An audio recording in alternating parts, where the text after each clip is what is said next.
Qolaversa, Boysundan tashrif buyurgan yana bir havaskor shoirimiz ham borlar. Hamda aktyor ekanlar. Ha, xuddi shunday Tolibjon Mamatqulov bo'ladilar.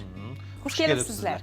Onajon sizga atalgan. Ha, onalarga marhamat, juda ham chiroyli mavzu. Uzrlar so'rashga tilim yo'q ona. Bir umr bo'lgansiz menga parvona.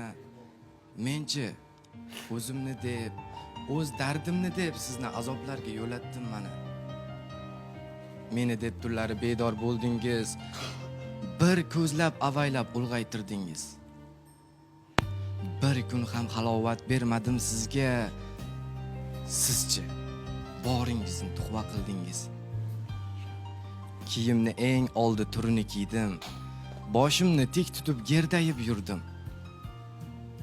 Aytganim muhayyo qildingiz zumda. Bir yilda bir bora paypoq ilindim. Yoshlikka yo'ydingiz xatolarimni. Boshdan artdingiz g'avg'olarimni. Siz uchun ne qildim o'g'lingiz bo'lib? Allohim bersin jazolarimni. Rahmat. Rahmat. Juda ham chiroyli. Qalb kechinmalarini ifoda etganlar Haqiqatan ham. onalar uchun. Ajoyib.